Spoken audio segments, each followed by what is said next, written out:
Centro de Desarrollo en Análisis Existencial? El Centro de Desarrollo en Análisis Existencial, Eduardo, es una institución que se dedica al diseño y creación de programas basados en el análisis existencial, que es una escuela psicoterapéutica nacida en Austria, que diseña materiales, programas, seminarios y proyectos para que las personas puedan obtener aprobación personal y autoconocimiento para el desarrollo de su vida personal y también dentro de su empresa. Uh-huh. ¿Cuándo llegó aquí? ¿El análisis existencial Uh-huh. o el centro? Las dos cosas. El análisis existencial de Alfred Langley, que es el análisis existencial con el que nosotros trabajamos, llegó a México hace aproximadamente 11 años, quizá un poco más, 13 años, con la presencia de Alfred Langley, que es el creador. El antecedente del análisis existencial es la logoterapia de Viktor Frankl. Él es el autor de un libro muy conocido a nivel mundial que se llama El hombre en busca de sentido, en donde él narra su estadía en cuatro campos de concentración durante la Segunda Guerra Mundial, evidentemente, él siendo judío. Alfred Langley fue discípulo de Viktor Frankl, hay un rompimiento entre Frankl y Langley desarrolla una metodología que para los cristianos comunes y corrientes como yo, resulta realmente maravillosa en el trato con las personas con las que nosotros trabajamos y que ofrece muchísimos instrumentos, de verdad muchísimas herramientas para las personas que conocen el análisis existencial, en términos de poder conocerte, de poder decidir y de poder obtener aprobación personal en tu vida, de poder decirle sí a tu vida, Uh-huh. que es algo que todos necesitamos todo el tiempo. Sí, por supuesto. Todos, sí, absolutamente todos. Todos. Y en todos los ámbitos. O sea, el análisis existencial, que es la maravilla de esta escuela y de la propuesta teórica que tiene, es que lo puedes aplicar en absolutamente todo. Y nosotros tenemos dentro del centro productos que están diseñados específicamente para tu desarrollo personal con un interés de crecimiento, también productos obviamente psicoterapéuticos y tenemos también una gama de productos para las empresas. También. Sí.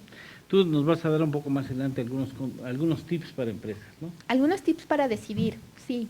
¿Tips para decidir? Sí, la diferencia entre que tú puedas configurar tu vida como tú quieres y sientas que vives en plenitud y en libertad para ser quien eres, radica en el hecho de que tengas cada vez más opciones de decisión, las asumas y las apruebes, y que te salgas del ámbito reactivo, de los automatismos, de estar reaccionando por miedo, por huir, por hacer 20,000 cosas. Entonces, la decisión termina siendo la base sobre la cual configuras tu existencia, tu futuro y también el futuro de tu empresa. Sí, ciertamente. Y dime, ya más o menos tenemos una idea, claro, tú dominas muy bien los términos, pero ya sabemos qué es el análisis existencial, el surgimiento de Viktor Frankl y de una variante del trabajo de Viktor Frankl. Un desarrollo, sí. Un desarrollo distinto, quizás en paralelo o no, pero bueno. Posterior, es que Viktor Frankl era un genio, de verdad. Ya falleció, ¿eh? Sí, ya falleció en 1997, pero era un verdadero genio y hace una propuesta terapéutica interesantísima, muy conocida en México, hay muchos desarrollos de la logoterapia, pero Alfred, que es un hombre que todavía vive, a quien tengo el gusto de conocer, dice, aquí falta algo, o sea, faltan para los cristianos de a pie, necesitamos algo un poquito más claro. Entonces, él desarrolla una teoría que es la teoría de las 4 motivaciones fundamentales y a partir de esta teoría es que se desarrolla una visión de la persona que es maravillosa y súper útil. ¿Cuáles son las 4 La primera motivación fundamental se refiere a la necesidad que tiene el ser humano de sentir que puede ser. ¿Qué puede ser? ¿Qué significa esto? Que tengo el suficiente espacio, la suficiente protección y el suficiente piso para no sentir que mi vida en algún momento va a colapsar. Es decir, por ejemplo, en este espacio en el que estamos, que les describo rápidamente, ¿sí? La silla. Yo no estoy dudando en este momento que el piso va a colapsar. Siento que ahí está. Tenemos el suficiente espacio para respirar. No sé si alguna vez has estado con una persona que se te acerca y empiezas a sentir... Sí. Bueno, la primera motivación fundamental, este primer pilar de la existencia, consiste en que podamos tener suficiente espacio, protección y sostén. La segunda motivación fundamental se refiere a que tengamos la capacidad para sentir que las cosas nos conmueven, que hay cosas valiosas en nuestra vida, que podemos actuar con gusto, que hay cosas que nos gustan. Es este calorcito que se siente internamente cuando hablamos de aquellas cosas que nos acercan por ejemplo, a mí a la pintura que me gusta tanto, a comer las cosas que me gustan tanto, a sentir cariño o aprecio por algo, a realizar una actividad dentro de mi empresa que me hace sentir satisfacción. Es todo lo relacionado con el valor. La tercera motivación fundamental es el sí mismo. La segunda es el valor de la vida y el segundo es el sí mismo. Esto tiene que ver con poder poner las suficientes delimitaciones para ser yo mismo, aceptarme como soy, tal cual soy. En la primera motivación es ser, poder ser, nada más. Y en la tercera es poder ser yo mismo. Y en algunas ocasiones de nuestra vida sentimos que eso no es correcto, que ser nosotros mismos no es correcto. Por ejemplo, en los negocios es cuando alguien tiene una empresa y tiene una idea maravillosa que proviene de su sí mismo y dice, no, esta idea no porque es demasiado loca y a lo mejor no es bien recibida. En los temas de la tercera motivación se ubica la autoestima, autenticidad. Y finalmente la cuarta motivación fundamental se refiere a el panorama de valor en el mundo, es decir, ¿qué es valioso para mí en el mundo? ¿Qué sentido tiene mi existencia a partir de lo que encuentro como valioso? Lo que me conmueve. Por ejemplo, si en este momento tú me pones enfrente unos taquitos al pastor, me conmoveré muchísimo por ellos porque tengo hambre. Y poder disfrutarlos y poder comerlos le da sentido a mi vida. Hay algo valioso e importante. El sentido de vida no se refiere solo al sentido de vida, sino a los sentidos de vida que van surgiendo en este momento. A lo que le da sentido a la vida. Sí, lo que te hace sentir que hay plenitud, que vale la pena vivirlo, que cuando me enfrento a ello me siento vivo, tengo ganas de ir hacia ello, me resulta atractivo.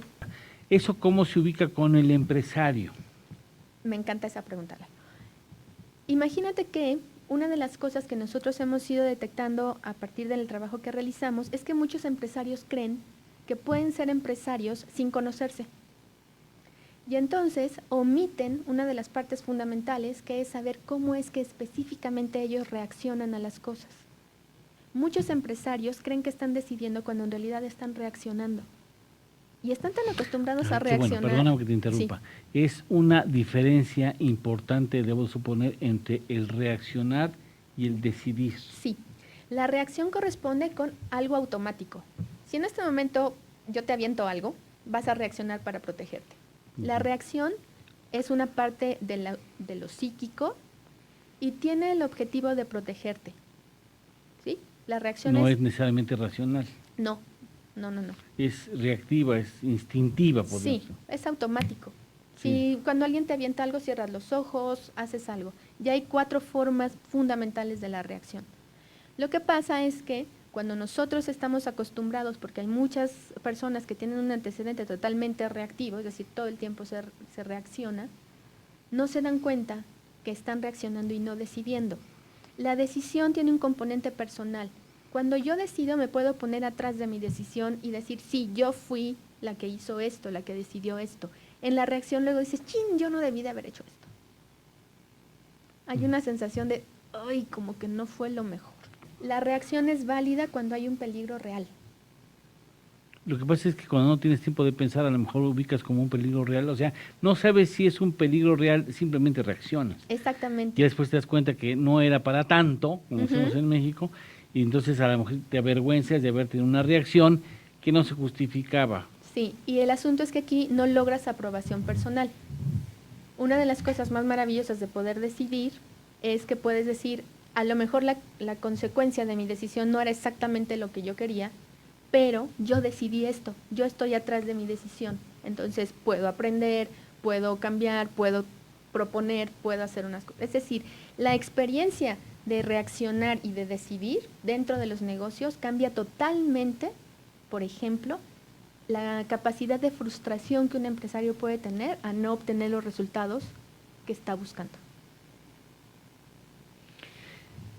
¿Hay algún otro comportamiento, alguna otra respuesta del empresario que al no tener las suficientes herramientas esté siendo equivocada o contraria a los intereses de su empresa? Sí, mira, por ejemplo, en ámbitos de liderazgo.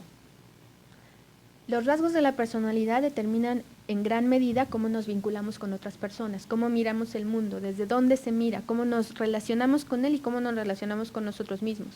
Entonces, una persona que tiene un rasgo un poco obsesivo, y aviento una piedra aquí en la agarre, No se va a dar cuenta a lo mejor, a menos que lo reconozca, lo conozca y sepa cómo se manifiesta, que le hace la vida imposible A otros. a otros. O por ejemplo, voy hacia el ámbito de las mujeres. Cuando las mujeres tenemos un rasgo histriónico, tendemos a ser súper controladoras. Pero súper controladoras. Y hay mi equipo de trabajo que en este momento me está escuchando, sabe lo terrible que es estar con una persona que trata de controlar absolutamente todo, porque lo que impide es el desarrollo de las habilidades de otras personas dentro de la empresa. Entonces, esta parte donde un empresario dice, no, la empresa no funciona sola, no. Estás metiendo tus componentes y la empresa está siendo afectada por asuntos que tú tienes que conocer de ti mismo. Y una vez que los conoces y puedes decidir sobre ellos, es mucho más fácil que las cosas comiencen a funcionar o que estés en más contacto con la realidad y tus decisiones sean, por lo tanto, mucho más apegadas a los resultados que estás buscando. Ya. ¿Alguna otra? Yo diría que están las partes más fuertes en esos dos. Bueno, la otra que puede ser algo muy interesante dentro de esta teoría es precisamente el acercamiento a la realidad. Muchas de las decisiones se toman dentro de las empresas, se toman con base en lo que se espera, en una expectativa que ya se tiene. No se mira realmente la realidad para ver hasta dónde se puede llegar, cuáles son las opciones. La realidad es la fuente de toda riqueza. La realidad. Entonces, muchos empresarios omiten la realidad en la toma de decisiones. Y otra importantísima, Lalo, es el empresario tiene que saber y tener con muchísima certeza dentro de sí cuándo es que está saliendo a la toma de decisiones o a crear un negocio a partir de la carencia. Eso es realmente marca el futuro de una empresa, el que un empresario esté tomando decisiones desde la parte carente sin mirar la realidad. La realidad tiene muchísimos más recursos que los que uno alcanza a captar, siempre. Es mucho más grande. Entonces, una decisión que se toma desde el punto de vista carente estará orientada hacia tener miedo, hacia pensar que me va a ir mal, hacia pensar que faltan recursos, hacia pensar que tengo que ir cuesta arriba. Y la verdad es que no es así. Nos falta realidad, es decir, nos falta ampliar la visión sobre lo que está disponible para nosotros. Claro. No tenemos la visión completa de la cancha. No, y nunca la tendremos afortunadamente, sería una locura que la tuviéramos, pero si tú te das cuenta, en la mitad de las ocasiones estamos mirando solo un pequeño espacio de la realidad. Es como ver solamente una parte minúscula del bosque. Se llama visión de túnel. Yo quiero vender 130,000 pesos, 130,000 pesos, 130,000 pesos, y entonces me empiezo a cerrar a 130,000, ¿no? A lo mejor no veo que 130,000 se forman de sumar 20 más 30, claro, más 50, más 15, más 15.